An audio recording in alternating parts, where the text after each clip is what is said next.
마태복음 23장 13절 제가 봉독하도록 하겠습니다. 화 있을진저 외식하는 서기관들과 바리새인들이여, 너희는 천국 문을 사람들 앞에서 닫고 너희도 들어가지 않고 들어가려 하는 자도 들어가지 못하게 하는도다. 아멘. 이 시간 말씀의 제목은 서기관과 바리새인들의 죄, 첫 번째로 천국 문을 닫음입니다. 서기관과 바리새인들의 죄가 본문 23장에서 총 7가지가 등장하고 또 14절에 없음 구절까지 합치면 8가지입니다. 그래서 7화 혹은 8화라고 하는데, 화 있을진저 외식하는 서기관들과 바리새인들이여 라는 말씀을 예수님께서 14절까지 합치면 8번을 말씀하십니다. 그래서 이 서기관과 바리새인들의 죄가 무엇인지 굉장히 자세하게 논증을 하고 계십니다. 그래서 이 서기관과 바리새인들의 죄를 이제 살펴보려고 하는데, 오늘은 13절만 살펴보려고 합니다. 그래서 13절의 제목은 천국 문을 닫음입니다. 서기관과 바리새인들의 죄 첫 번째로서 천국 문을 닫음입니다. 그래서 이 책망하는 내용을 통해서 우리가 먼저는 우리의 죄를 돌이켜 볼 수 있어야 됩니다. 그래서 우리에게도 이런 죄가 있지 않은가 돌이켜보고요. 두 번째로 생각해야 될 것은 참된 진리는 무엇인가라는 것이죠. 참된 복음의 진리. 또 우리는 어떻게 믿고 어떻게 행해야 하는가. 왜 예수님께서는 이런 책망을 지금 하고 계시는가 하면, 예수님께서 오셔서 이 복음을 증거하시고 그리스도를 드러내셔서 믿으라 하시고 하나님 나라가 무엇인지, 참된 천국 복음이 무엇인지, 그리고 진리를 믿고 순종하는 참된 경건의 삶이 무엇인지, 계명의 가장 중요한 것들이 무엇인지, 이런 것들을 말씀해 주셨는데, 이 서기관과 바리새인들은 믿지 않고 대적하고 오히려 더 악한 죄들을 지었던 것이죠. 그래서 이 일반적으로 그냥 하나님을 믿지 않는 자들의 어떤 이방인들의 죄, 그냥 악한 교회 범위 밖에서 그냥 악한 죄를 마음대로 짓는 그런 사람들에 대해서 이렇게까지 신랄하게 비판하지는 않으셨어요. 그런데 종교 지도자요, 백성들의 인도자요, 백성들이 하나님을 잘 섬긴다고 존경하는 시장과 거리에서 다 가장 거룩한 사람이라고 인사를 받는 그 서기관과 바리새인들이 가장 악독한 죄를 지음으로 말미암아 그 당시에 이 사람들에게 하나님에 대한 진리를 너무나 악하게 왜곡했기 때문에 예수님께서는 그들의 죄를 가장 신랄하게 비판을 하셨던 것입니다. 그래서 오늘은 이 천국 문을 닫는 죄에 대해서 살펴보도록 하겠습니다. 다시 한번 13절을 같이 한번 읽어보겠습니다. 시작. 화 있을진저 외식하는 서기관들과 바리새인들이여, 너희는 천국 문을 사람들 앞에서 닫고 너희도 들어가지 않고 들어가려 하는 자도 들어가지 못하게 하는도다. 천국 문은 무엇입니까? 천국 문은 예수 그리스도입니다. 천국에 들어갈 수 있는 유일한 문, 길, 진리는 예수 그리스도예요. 그래서 요한복음 16장 6절에 보면, 나는 길이요 진리요 생명이니 나로 말미암지 않고는 아버지께로 갈 자가 없느니라 했습니다. 그래서 아버지께로 가는 것이 천국이에요. 천국이라는 것은 그냥 이 세상에서 잘 먹고 잘 살다가 그냥 살다가 죽으면 가는 좋은 곳이 아니라, 천국은 하나님이 왕 되셔서 다스리는 의와 평강과 희락의 세계인데, 천국은 그 하나님과 함께하는 곳이에요. 하나님이 나의 왕이요 나의 주요 나의 아버지로서 하나님과의 인격적 생명과 사랑의 관계를 가지고, 관계의 변화예요. 천국이라는 것은 관계의 변화고 또 세계의 변화예요. 그래서 하나님과 나와의 관계가 변화하는 것이 천국이에요. 하나님이 나의 하나님, 나의 왕, 나의 아버지가 되는 세계, 그리고 그 안에서 하나님이 주시는 모든 은혜들을 누리는 세계, 그 세계가 천국이죠. 그래서 결국은 천국은 하나님과 함께하는 곳인데, 초막이나 궁궐이나 내주에서 모신 곳이 그 어디나 뭐라 그래요? 하늘나라라고 고백하는 것이 그런 의미죠. 그래서 주님을 모신 곳이 곧 아버지를 모신 곳이 되고, 그래서 지금 이 세상에서 우리가 살고 있어도 예수를 믿는 모든 성도들은 이미 천국에 들어가는 거예요. 현재적으로. 그래서 하나님이 내 아버지가 되시고 하나님이 나와 함께 하세요. 그런데 이 세상에서는 우리가 천국을 완전히 누리지 못한 이유는 무엇이냐면 아직도 이 세상의 악함이 완전히 새롭게 되지 않았어요. 새하늘과 새 땅이 되지 않았고, 또 우리 안에도 여전히 부패한 본성과 죄성이 남아있고 마귀들도 여전히 활동하고 있기 때문에 이미 우리가 예수를 믿음으로 천국에 들어가서 하나님과 함께하는 삶을 살지만은 그 삶의 질에 있어서 온전함을 누리지 못하고 있는 것이죠. 그래서 우리의 성도의 신앙생활은 무엇이냐면 이 천국의 온전함을 이 지상 교회에서도 더 풍성하게 누려나가기를 힘쓰는 거에 있는 거예요. 그렇게 완전한 천국을 누릴 수는 없지만 더 온전하게 누리려고 힘을 쓰는 것이죠. 그것이 거룩한 삶을 살아가는 이유입니다. 하지만 우리가 육체가 죽어서 영혼이 이제 영광스러운 하나님의 나라에 들어가면은 그 영혼은 그 나라에서 의와 평강과 희락과 안식을 온전히 누리게 되고, 그다음 우리가 천국을 온전히 누리게 될 때는 이 영혼뿐만 아니라 우리 육체까지 부활해서 이제는 영육 전체가 하나님과 함께 우리 주 예수 그리스도와 함께 사랑하는 성도들과 함께 영원한 하나님의 나라에서 이제는 다시는 죄와 사망과 슬픔이 없는 곳에서 이제는 영생 복락을 누리는 그것이 이제 완성된 미래적 천국이라 할 수가 있겠죠. 그래서 이러한 천국에 들어갈 수 있게 하는 유일한 문은 또 길은 예수 그리스도밖에 없는 거예요. 왜냐하면 천국은 의인이 가는 곳이에요? 죄인이 가는 곳이에요? 의인이 가는 곳입니다. 천국은 의와 평강과 희락의 나라이고 또 하나님 나라의 보전의 기초는 의와 공의라 그랬어요. 그렇기 때문에 천국은 의인만 들어갈 수 있는데 문제는 무엇이냐면 모든 사람들은 다 죄인이라는 것이죠. 그리고 스스로의 행위로서 하나님 앞에 의롭다고 인정받을 수 있는 사람은 아무도 없다는 거예요. 그래서 천국에 들어갈 수 있는 유일한 문은 예수 그리스도밖에 없는데 이 당시 서기관과 바리새인들은 자기의 행위로 말미암아 하나님 앞에 의롭다함을 얻으려고 하는 자들이었어요. 그리고 자기의 행위를 의롭게 여겼던 자들이었어요. 심지어 자기는 천국에 들어가기 합당한 자라고 생각했던 자들이었어요. 그래서 다른 세리와 창기들을 정죄하면서 저들은 지옥에 떨어질 악한 자들이라고 정죄하면서 자기는 하나님 앞에 거룩하고 의롭다고 인정받을 수 있는 자격이 있는 자들이라고 생각을 했던 것이죠. 이러한 것을 우리가 신학적으로는 이제 율법주의라고 합니다. 율법주의. 율법주의라는 것은 무엇이냐면 율법을 행함으로 의롭다함을 받고 구원을 얻는다라는 그런 잘못된 이단주의예요. 그래서 율법을 행함으로 우리가 의롭다함을 얻을 수가 없다고 로마서 3장 20절에 분명히 명시적으로 말을 하고 있습니다. 율법의 행위로는 의롭다함을 얻을 육체가 없나니 율법으로는 우리의 뭐를 깨달을 뿐이에요? 죄를 깨닫느니라 그랬습니다. 그래서 율법을 볼 때마다 우리가 온전히 행하지 못하는 우리 자신을 보면서 죄를 깨닫는 것이죠.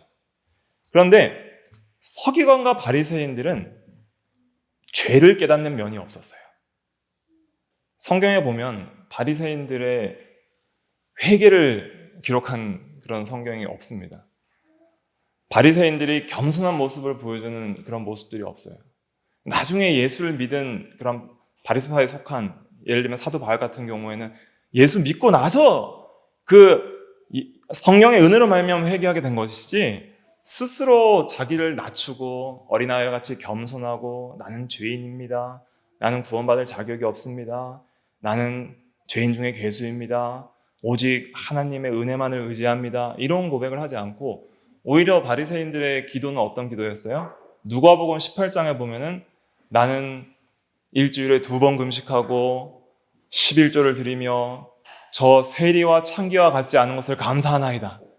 내가 이렇게 의롭게 사는 것을 감사합니다. 라고 자기 의를 드러내는 것이 바리새인들의 신앙이요 기도였던 것이죠. 그래서 바리새인들의 신앙에 있어서는 겸손, 회개, 자기 부인, 또 자기 부정, 세상 사랑과 자기 사랑에 대한 멸시, 또 영적인 예배, 이러한 것들을 추구하지 않았던 거예요.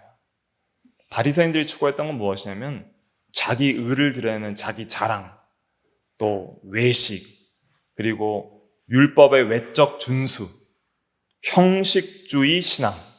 형식주의라는 것은 무엇이냐면 내가 외적인 행위에 있어서만 잘하면은 나는 거룩하다고 믿는 거예요.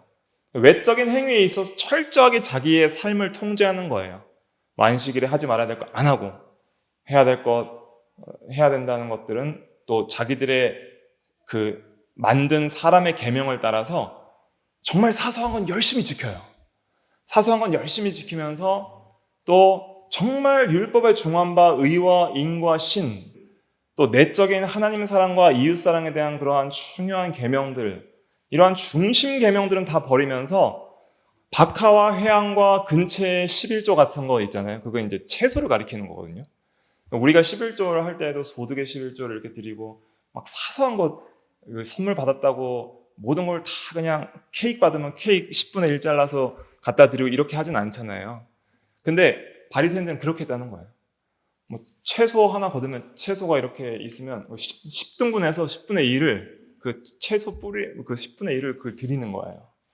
그렇게 세세하게 그거는 철저하게 준수하면서 자기는 거룩하다고 얘기하면서 그 속에는 의, 인, 신, 의로운 것, 긍휼, 신, 믿음 이런 면들은 다 갖다 버리고 그런 외적 형식 준수에 머무르면서 자기를 의롭다고 여겼던 것이죠.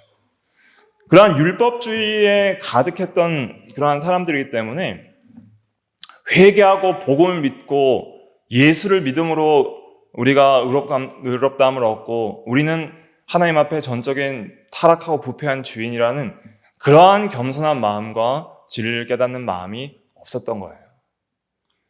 그래서 예수 그리스도의 가르침을 경멸했던 것입니다. 우리가 죄인이고 회개하고 오직 예수를 믿음으로 구원을 받는다. 때가 찼고 하나님의 나라가 가까웠으니 회개하고 복음을 믿어라. 회개하고 복음을 믿어라 할 때에 그들은 그러한 복음의 말씀들을 귀 기울여 듣지 않았던 것이죠. 오히려 예수를 신성모독이다. 또 모세의 이 의식적인 율법들과 또 장로들의 유전들을 어기는 율법을 폐하는 자다 하면서 예수님에 대해서 모독하고 모욕하고 배척했습니다. 그러니까 천국 문을 사람들 앞에 닫아버린 거예요. 예수 믿지 말라고 하는 거예요.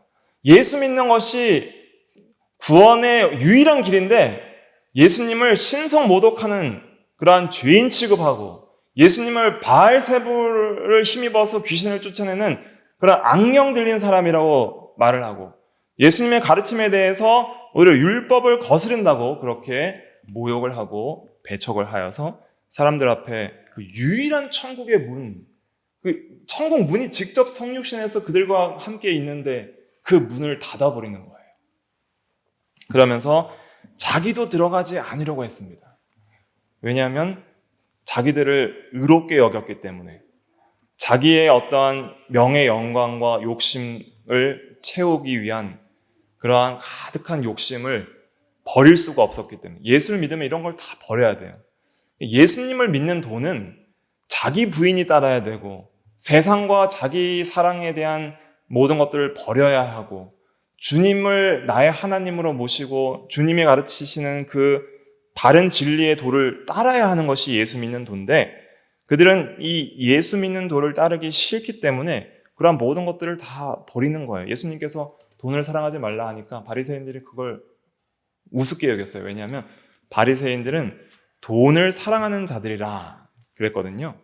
그래서 이들은 이렇게 의식주의 또 율법주의로 자기의 의로서 자기의 행위로서 구원을 받으려고 했던 자들이고 자기를 의롭게 여겼던 자들이고 그러므로 말미암아 참된 이 복음의 진리에 대해서 믿을 수 없었고 배척을 하였고 자기도 들어가지 않을 뿐만 아니라 들어가려 하는 사람들도 들어가지 못하게 했습니다. 예를 들면 요한복음 9장에 보면은 누구든지 예수를 그리스도로 시인하는 자는 출교하기로 결의까지 했어요. 그러니까 예수 믿으면 유대교에서 쫓아내버린다. 이렇게 결의를 해버린 거예요. 그러니까 그것은 어떤 의미가 있냐면 유대교 사회에서 출교되어서 쫓겨난다는 것은 이 모든 생존권을 박탈당하는 거예요. 그 가운데 여러 이러한 상업이나 경제활동이나 또 종교활동이나 또 가족과의 관계까지도 다 이 단절되는 거예요. 출교당하면. 그렇게 함으로 예수를 못 믿게까지 그렇게 만들어버린 자들이 이 유대인들이요 바리새인들이었습니다. 그래서 요한복음 12장 42절 제가 읽어드리면 그러나 관리 중에도 그를 믿는 자가 많되 바리새인들 때문에 드러나게 말하지 못하니 이는 출교를 당할까 두려워함이라 그랬습니다.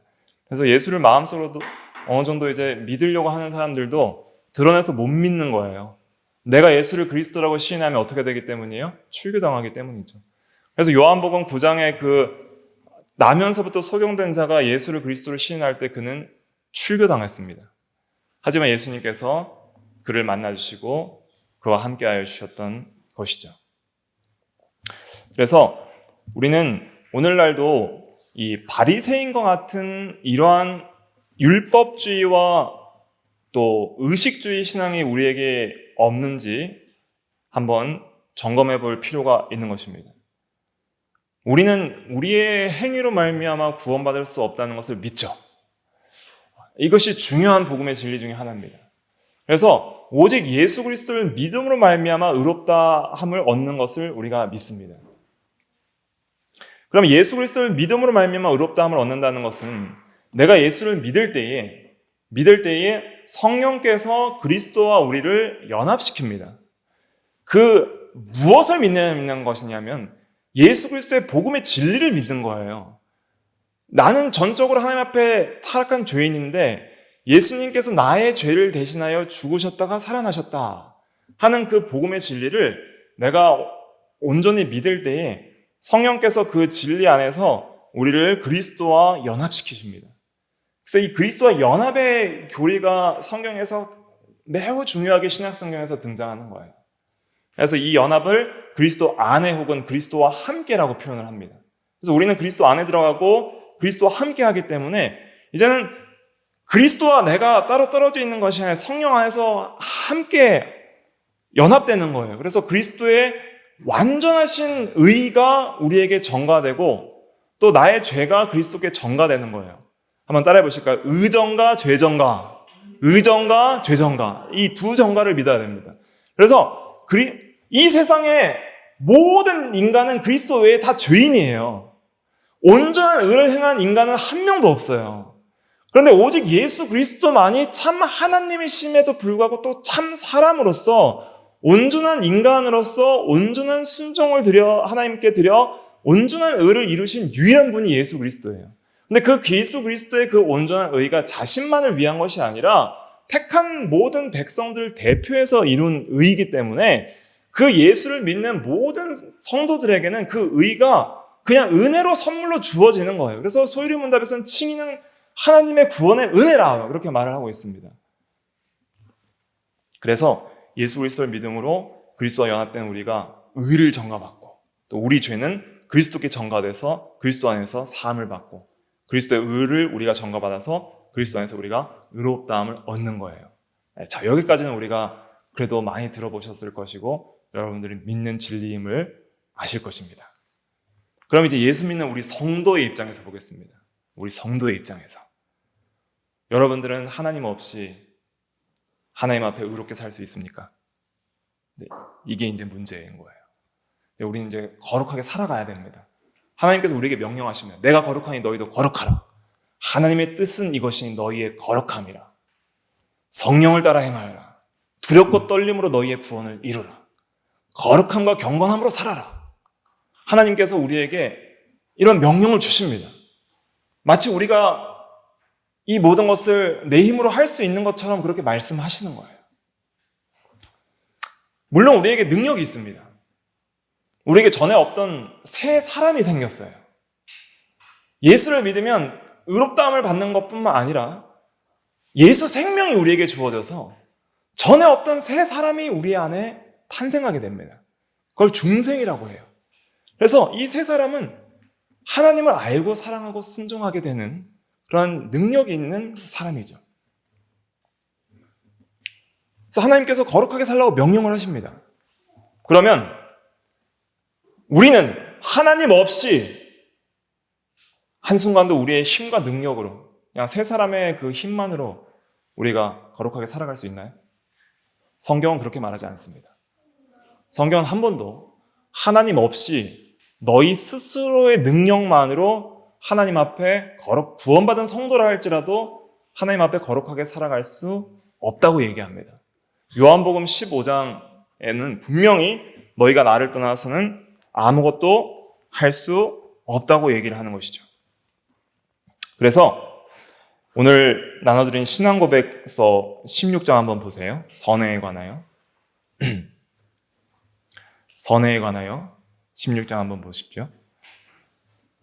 여기서 1페이지 사망을 보겠습니다. 사망을 같이 한번 읽어보겠습니다. 시작.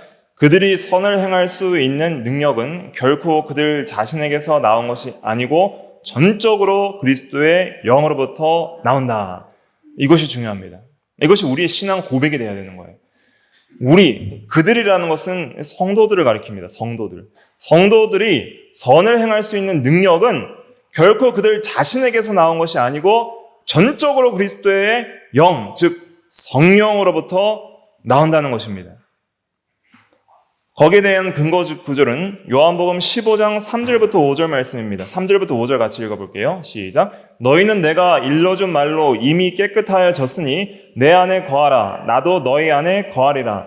가지가 포도나무에 붙어있지 아니하면 스스로 열매를 맺을 수 없음같이 너희도 내 안에 있지 아니하면 그러하리라. 나는 포도나무요 너희는 가지라. 그가 내 안에 내가 그 안에 거하면 사람이 열매를 많이 맺나니 나를 떠나서는 너희가 아무것도 할 수 없음이라. 아멘. 그래서 3절에 보면 이미 깨끗하여졌다는 것은 성도를 가리킵니다. 이미 법적으로 의롭다 하심을 받았고 또 이미 중생하여서 새 사람의 성품을 받은 그러한 성도를 할지라도 주님 안에 거하지 않으면 뭐 할 수 없어요? 아무것도 할 수 없습니다. 이렇게 말하고 있습니다. 그러니까 선을 행할 수 있는 우리의 모든 능력도 우리 자신에게서 나온 것이 아니라 전적으로 그리스도의 영으로부터 나온다는 것을 우리가 신앙으로 고백하는 거예요. 그 다음에 밑에 두 번째 달라 읽어봅시다. 검은색 글씨 시작. 그들이 선을 행할 수 있으려면 이미 받은 은혜 외에 그의 기뻐하시는 것을 원하고 행할 수 있도록 그들 안에서 역사하시는 동일한 성령의 실제적 영향이 필요하다. 그래서 선을 행할 수 있으려면 이미 받은 은혜가 무엇입니까? 칭의와 중생의 은혜이죠. 이미 내가 칭의함을 받고 의롭다 하심을 받고 또 중생하여서 새 사람이 내 속에서 새롭게 창조되는 은혜를 받아서 하나님을 향해 살아있는 새로운 사람과 새로운 본성을 받았음에도 불구하고 그러나 우리가 실제적인 삶에서 하나님의 기뻐하시는 거룩한 삶을 살려면 내가 그걸 원해야 되는 거예요. 무슨 말인지 이해되시죠?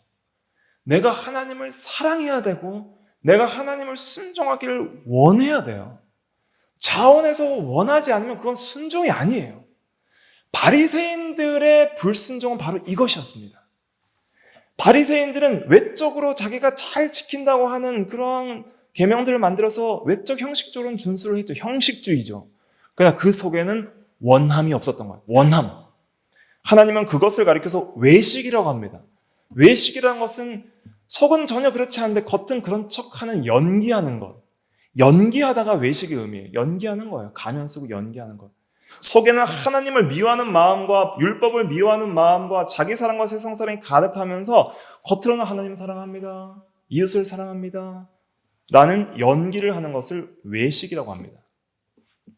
거기에 대해서 예수님께서 잘 지적하신 말씀이 있는데 한번 찾아볼게요. 마태복음 15장입니다. 마태복음 15장 7절부터 9절 말씀. 같이 읽어볼게요. 시작. 외식하는 자들아, 이사야가 너희에 관하여 잘 예언하였도다. 일렀으되 이 백성이 입술로는 나를 공경하되 마음은 내게서 멀도다. 사람의 계명으로 교훈을 삼아 가르치니 나를 헛되이 경배하는도다 하였느니라 하시고. 그래서 입술로는 하나님을 사랑합니다. 하나님을 경외합니다. 공경하되 마음은 멀도다. 마음은 전혀 없다는 거예요. 여기서 우리가 깨달아야 될 것은 무엇이냐면 참된 선행, 그러니까 하나님 앞에서 인정받을 수 있는 참된 선행은 내 외의 전체 순종이 돼야 됩니다.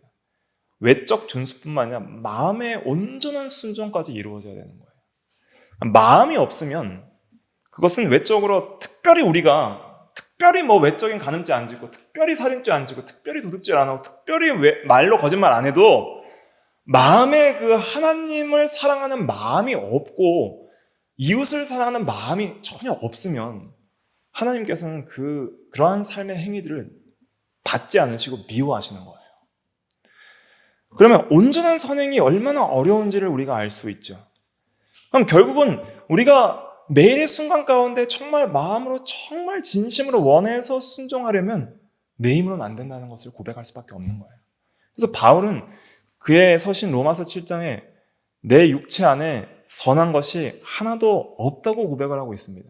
그렇게 경건하게 살았던 사람이 내 육체 안에는 선한 것이 없다. 그렇게 고백을 하는 것이죠. 그럼 실제적인 선행도 하나님의 전적인 은혜의 역사로 실제적 영향력이 필요한 거예요. 마음을 주셔야 돼요. 그 마음을 주신다는 말씀이 빌립보서 2장 13절에 있습니다. 보라색 글씨로 빌립보서 2장 13절 한번 읽어볼게요. 시작. 너희 안에서 행하시는 이는 하나님이시니 자기의 기쁘신 뜻을 위하여 너희에게 소원을 두고 행하게 하시나니. 그래서 우리 안에서 하나님께서 우리에게 소원을 두고 행하게 하실 때에 비로소 우리도 그러한 마음을 가지고 온전히 순종하는 거예요. 이것이 하나님이 억지로 시킨 것처럼 느껴지진 않아요. 그냥 나의 온전한 100% 자원하는 마음처럼 느껴지는 거예요. 그러나 하나님께서 이것을 우리에게 공급해 주시는 것이죠. 그러니까 이질감이 없다는 거예요. 그러니까 나의 어떤 인격적인 의지를 침해해서 전혀 하나님을 순종하고 싶지 않은데 억지로 순종해서 순종해라 하는 것이 아니라 내가 그냥 스스로 느끼는 것처럼 나의 속에서 자연스럽게 일어나는 것처럼 자원하는 마음이 일어나서 하나님의 율법의 말씀을 순종할 수 있는 실제적 영향력을 인격적으로 주시는 거예요. 하나님은 인격적인 하나님이시기 때문에 성령의 사역도 인격적이에요. 그러니까 인격을 거슬러서 그렇게 인격을 무시해서 하는 것이 아니라 지정의 전체를 자원하여서 순종할 수 있도록 그렇게 우리를 인도해 가시는 거예요. 그것이 하나님의 섭리이며 하나님의 주권적인 은혜의 역사이며 성화를 이루게 하시는 하나님의 그 은혜의 실제적 영향력이다. 그렇게 우리가 이해를 해야 됩니다. 근데 바리새인들에게는 전혀 이러한 진리에 대한 깊이가 없는 거예요. 그러니까 기본적으로 예수를 믿지 않기 때문에 칭의와 중생의 은혜도 없고 성화할 수 있는 그런 전혀 힘도 없는데 자기는 하나님 앞에 거룩한 삶을 살 수 있다고 착각을 하면서 자기의 의로 하나님 앞에 인정을 받으려고 했던 그러한 자들이 바리새인들이다. 근데 우리는 이미 구원받은 성도이지만 바리새인과 다른 차이점은 무엇이냐면 우리는 이제 구원받은 성도의 입장에 있잖아요. 바리새인들은 아직 믿지 않는 자, 불신자들의 입장에 있었고 우리는 구원받은 성도의 입장에 있는데 우리도 혹시 바리새인과 같이 우리가 구원받았지만은 이제는 구원받았으니까 우리의 힘으로 하나님 없이도 선행을 행할 수 있다고 생각을 할 수 있다는 거예요. 그렇게 되면 바리새주의적인 크리스천이 되는 거예요. 이러면서 율법주의적인 성도가 되는 거예요. 자기 신앙을 굉장히 경건하게 생각하고 나의 힘과 능력으로 마치 나의 선행을 이루는 것처럼 착각하면서 교만하기 시작하면 하나님의 은혜의 감격은 떠나게 되고 다른 사람을 정죄하는 교만한 마음은 커지게 되고 그러면서 오히려 자기의 신앙은 점점 더 타락하게 됩니다. 왜냐하면 겉은 회칠한 무덤처럼 이 회칠이라는 것은 흰색 그 횟가루 칠을 해서 흰색으로 이렇게 이 페인트 칠한 것처럼 하얗게 예쁘게 칠했다는 것이거든요.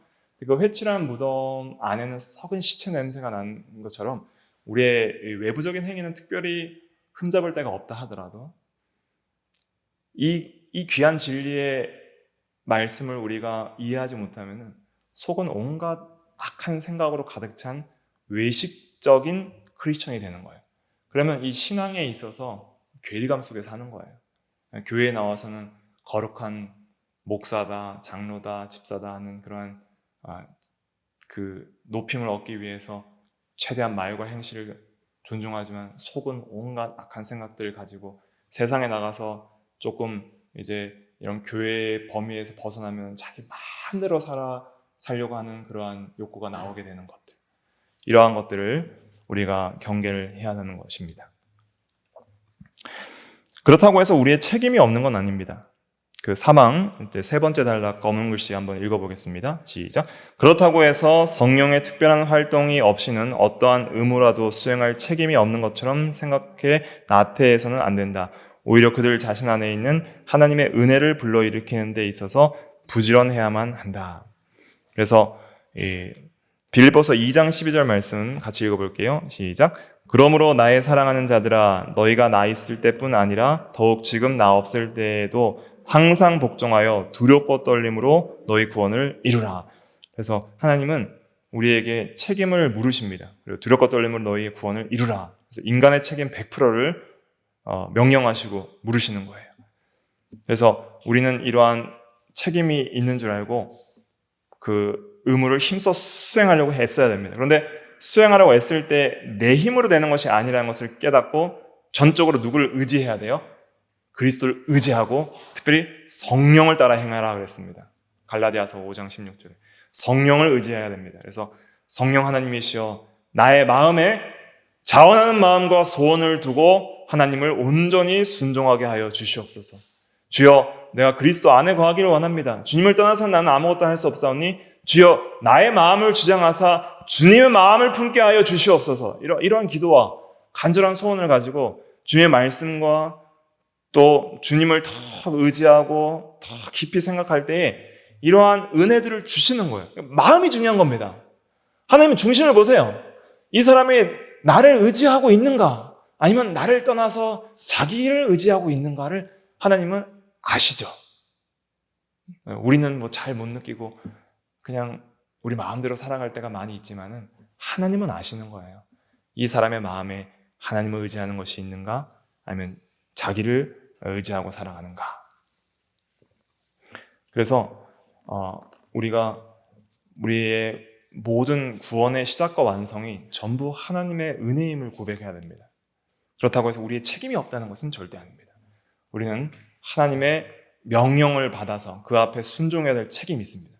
그래서 성경은 하나님께서 우리에게 명령하시는 많은 명령 구절들로 또 기록이 되어 있습니다. 이것을 하라, 이것을 하지 말라.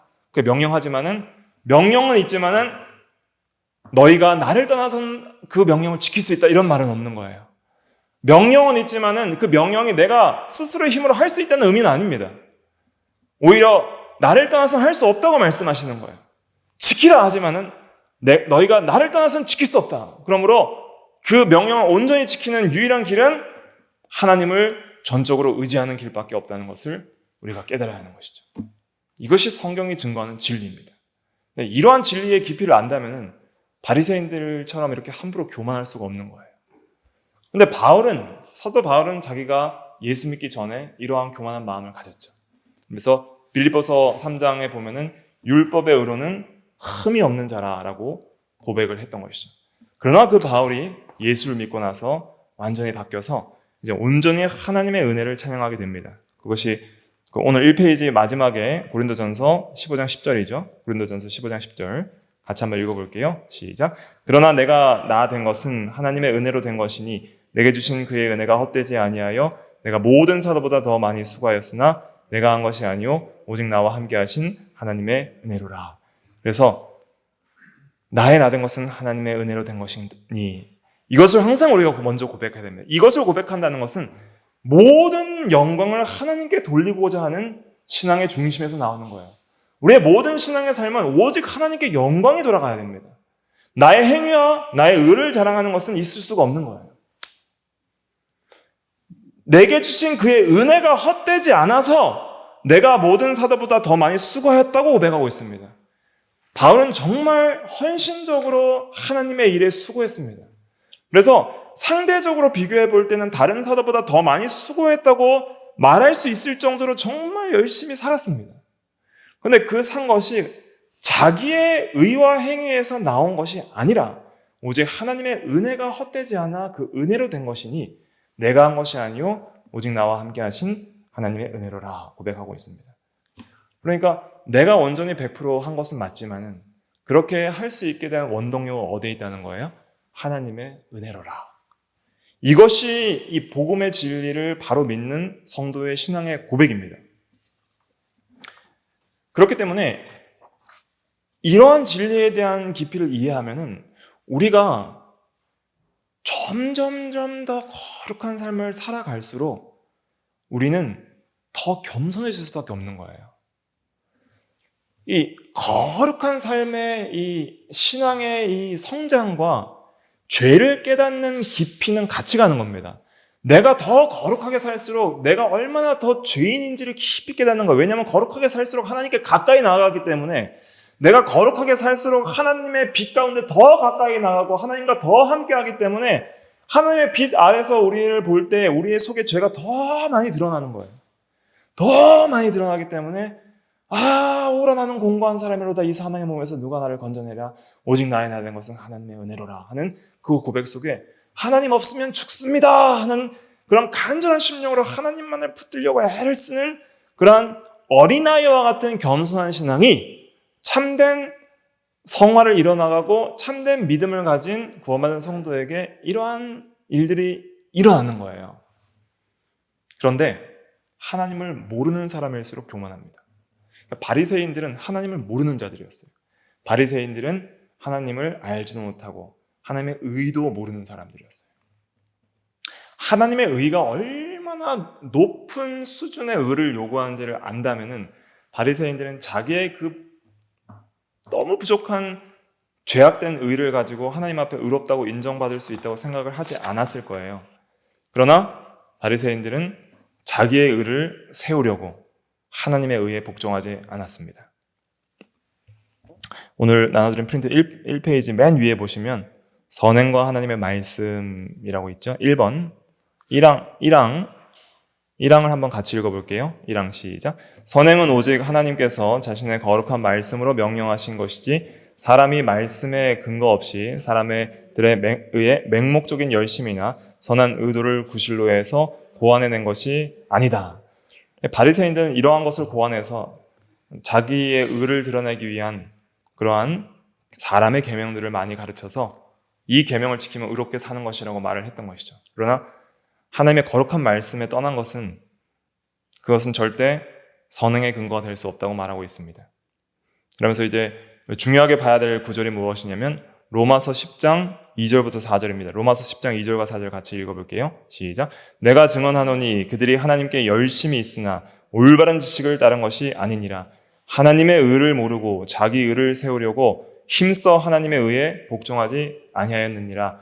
그리스도는 모든 믿는 자에게 의를 이루기 위하여 율법의 마침이 되시니라. 그래서 하나님께 열심히 있었습니다. 그래서 계명을 외적으로 준수하려고 열심히 있었지만 올바른 말씀의 지식을 따른 것이 아니라 그랬고 하나님의 의의 기준을 모르고 자기 의를 세우려고 하나님의 의에 복종하지 않았다는 것은 이 하나님의 의는 뒤에 복종하지 않았다는 하나님의 의는 그리스도의 의를 가리키는 것입니다. 그러니까 하나님의 의에 상달될 수 있는 유일한 의, 천국 문을 여는 유일한 의는 오직 그리스도의 의밖에 없어요. 그런데 그 그리스도의 의를 모르고 그 그리스도의 의를 모른다는 것은 하나님의 의를 모르기 때문입니다. 하나님의 의가 얼마나 높은 수준을 요구하는지를 모르는 거예요. 마음으로부터 온전한 순종을 이루는 것을 의롭게 보시는 것을 모르는 것이죠. 그래서 자기 의를 세우려고 힘써서 예수님께 복종하지 않았다는 것입니다. 그래서 바리새인들은 천국 문을 닫고 또 들어가려는 자들도 들어가지 못하게 그렇게 나갔던 것이죠. 그래서 오늘날 우리는 이 믿지 않는 자들의 이 선행은 절대로 하나님 앞에 인정받을 수 없다는 것을 깨달아야 됩니다. 그리고 아무리 우리가 선하게 산다 할지라도 그 중심 자체가 올바른 목적으로 시작하지 않은 행위들은 외적으로는 볼 때 하나님이 명령하신 것일 수 있다 할지라도 하나님이 받으실 만한 행위가 되지 않는다는 거예요. 그래서 이것을 이제 7항에서 증거를 하고 있습니다. 7항 한번 같이 읽어볼게요. 2페이지에 중생하지 못한 자들의 행위들 돼 있죠? 그래서 우리가 믿지 않는 사람들도 보면 거룩하게 사는 것 같이 보이는 사람들이 있잖아요. 그 사람들에 대해서 7항을 같이 한번 읽어보겠습니다. 시작. 중생하지 못한 사람들이 행한 행위는 비록 그 자체로 보면 그것들이 하나님이 명령하신 것일 수도 있고 그들 자신에게 뿐만 아니라 다른 사람들에게도 유익할 수 있다. 그러나 그 행위들이 신앙으로 정결하게 된 마음에서 나온 것이 아니고 말씀에 따라 올바른 방식으로 행한 것도 아니며 또한 하나님께 영광을 돌린다는 올바른 목적을 위해 행한 것도 아니기 때문에 그것들은 죄악이며 하나님을 기쁘시게 할 수도 없고 그들로 하여금 하나님의 은혜를 받기에 합당하게도 못한다.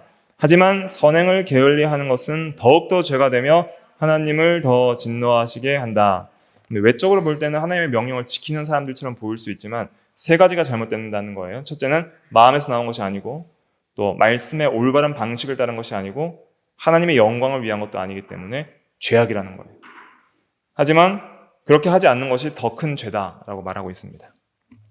자, 그러면 이제 이러한 것들을 모르기 때문에 중생하지 못한 예수 믿지 않는 이 바리새인들이 자기의 행위로 의롭다함을 받을 수 있다고 착각을 한 것이죠. 그러나 그러한 의는 하나님 앞에 전혀 인정받을 수 없는 의였다는 것을 예수님께서 가르쳐 주시는 것입니다. 그럼 이제 우리가 마지막으로 한 가지 생각해야 될 것은 이것입니다. 이제 알았습니다. 우리가 어떻게 의롭게 살 수 있는지. 예수를 믿음으로 법적으로 먼저 의롭게 되고 또 실제적인 삶에 있어서 의롭게 사는 것도 오직 성령의 은혜의 실제적인 영향력으로 살 수 있다고 우리가 교리적으로 확신 있게 깨닫게 되었습니다. 그러면 우리가 이제는 하나님의 능력을 힘입어서 정말 최고의 거룩한 삶을 살았습니다. 이 세상에서 가장 거룩한 삶을 살았다고 하는 사람 한 명을 뽑아서 그 사람의 가장 거룩한 행위를 뽑아봅시다. 그랬을 때 그 거룩한 행위는 하나님 보시기에 흠이 없을까요? 그렇지 않다는 거예요. 가장 거룩한 사람의 가장 거룩한 행위도 완전하신 예수 그리스도의 그 의의 순종에 비하면 한없이 부족하다는 것을 우리는 깨달아야 됩니다. 그래서 여기서 우리가 착각하지 말아야 될 것은 무엇이냐면 성도들이 신앙생활을 하면서 하나님의 은혜를 많이 받게 되면 실제로 거룩하게 사라지게 됩니다. 이게 하나님의 은혜예요. 근데 그렇게 거룩하게 사라지면서 나의 그 거룩한 삶이 굉장히 수준이 높은 삶인 것처럼 착각하는 교만을 갖기 쉽습니다. 그러나 최고의 경지의 거룩에 이른 사람이라 할지라도 하나님 앞에서는 매우 부족하다는 것을 깨달아야 됩니다. 그것이 4항에서 증거하는 것입니다. 2페이지 4항 선행에 대해서 한번 읽어볼게요. 4항 시작. 그들의 순종에 있어서 이 세상에서 도달할 수 있는 최고의 경지까지 이르는 사람이라 할지라도 의무 이상으로 하나님께서 요구하시는 것보다 더 많이 행할 수 있는 것은 아니다. 오히려 그들이 의무상 해야 할 많은 일에 훨씬 미치지 못한다. 훨씬 미치지 못한다. 이것을 우리는 신앙으로 고백합니다. 누가복음 17장 10절 같이 읽어볼게요. 시작. 이와 같이 너희도 명령받은 것을 다 행한 후에 이르기를 우리는 무익한 종이라 우리가 하여야 할 일을 한 것뿐이라 할지니라. 내가 다 행한 후에 하나님 보십시오. 난 이렇게 이젠 거룩하게 삽니다. 하나님 기뻐하시죠? 라고 그렇게 우리가 할 수 없다는 거예요. 우리는 무익한 종입니다. 나의 나 된 것은 하나님의 은혜입니다. 그럼에도 불구하고 우리는 하나님의 은혜로 이 정도 순종한 것이지 하나님의 의의 요구에 전혀 훨씬 미치지 못함을 고백합니다. 주여, 하지만 하나님의 은혜 때문에 삶을 감사합니다 하면서 우리가 항상 하나님의 은혜 안에 감격하여서 겸손하게 살아갈 수가 있는 것이죠. 그럼 우리의 선행이 무슨 의미가 있을까요? 이런 이제 의문이 들잖아요. 하나님이 보시기에 그 의의 기준에 아무리 최고의 경지에 이룬 거룩한 삶의 성도의 행위라 할지라도 훨씬 미치지 못한다면 우리의 선행이 하나님께 받아들여질 수 있는가? 우리의 삶을 통해서 하나님을 기쁘시게 할 수는 있는 것인가? 또 우리의 선행에 무슨 의미가 있는 것인가? 그냥 뭐 적당히 살아도 되지 않을까? 이렇게 두렵고 떨림으로 구원을 이루어 나가라는 하나님의 명령이 어떤 의미가 있을까라고 생각할 수가 있죠. 다 읽어보면 좋지만 시간이 없어서 이제 6항만 읽어보고 이제 마칠게요. 6항 같이 읽어보겠습니다. 시작. 그럼에도 불구하고 성도들의 인격이 그리스도를 통해 받아들여졌기 때문에 그들의 선행도 역시 그리스도 안에서 용납된다. 그러나 그 선행들이 이 세상에서 하나님 앞에 전적으로 흠이 없거나 책망할 것이 없기 때문이 아니라 하나님께서 자기 아들 안에서 그 선행을 보시고 비록 거기에 많은 연약함과 불완전함을 동반하고 있지만 진실한 마음으로 행한 선행을 용납하고 상 주시기를 기뻐하셨기 때문이다. 그래서 우리의 선행이 하나님 앞에 볼 때에 비록 많은 연약함과 불완전함을 동반하고 있죠. 그러나 그 진실한 마음으로 행한 것을 그리스도 안에서 받아들여진다는 거예요. 그리스도 안에서. 그리스도 때문에. 그리스도가 우리의 유일한 중보자요. 그리스도는 하나님을 향한 유일한 길이요.